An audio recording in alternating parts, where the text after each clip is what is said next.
My name's Alvino Mendoza, and I'm a World War II veteran. That was taken when I got out of training. He sure looks like a funny kid, don't he? Maybe that's what my wife, that's the way she saw me. Oh, and I joined the Navy because of her, really.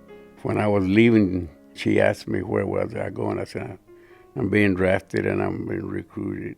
And she said, well, don't go into the Army. Why don't you go into the Navy? I didn't pay much attention then, but when the recruiting officer asked me where I wanted to serve, when he said that, I said, well, that girl asked me to join the Navy. I'm going to join the Navy. I was assigned to a seaplane tender, the USS St. George. Like anybody else, there was a lot of young men that first time away from home, and we really didn't know what the Navy was about or what ships were about or how the boats or ships were handled. Most of us were very uninformed. Everything that went by day, we was learning. I remember one specific night on a typhoon that hit us on the island of Okinawa. I was supposed to go up, but the man I relieved, he said that he had almost been blown out. So I went over my superior officer. I told him, I'm not going up there, I said. So they sent me to go guard some prisoners below decks. I could hear the storm hitting, and I was thinking the ship was going to break in two, lose the rivets, and the water start pouring in. So I told a prisoner there, I said, listen, I'm going to let you out of the cage. I'm going to open it up for you. So if it does come through, you'll have a chance to get out. So he said, well, I appreciate you doing that for me. I said, I don't have nothing against you. I'm just here guarding you. One of my friends asked me, Mendoza, I understand you're Mexican. I said, what do you mean you understand? Somebody said that to me. I said, well, what did you think I was? I give it a second thought. I thought you were just another sailor. I said, well, what was I supposed to look like to be one? He said, I don't know. I had no idea.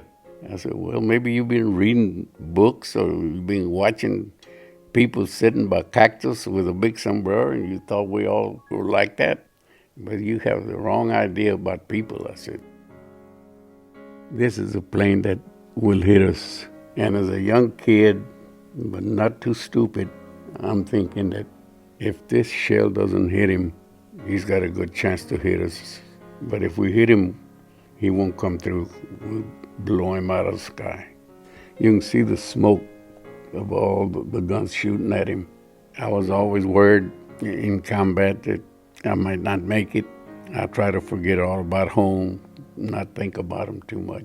But those are situations of life. Something like that can happen. I didn't get any scratches or anything. I come back with every toe and every finger and didn't get hurt except scared, except worried of whether I was going to survive or not. Tell you the truth, during the Battle of Okinawa, I was praying in my bed, giving thanks to God that I was safe and nothing had happened to me. I asked God for her. I said, look, you know that girl back home, if you could get her to show that she's a little interested in me. That Christmas, I received a little package.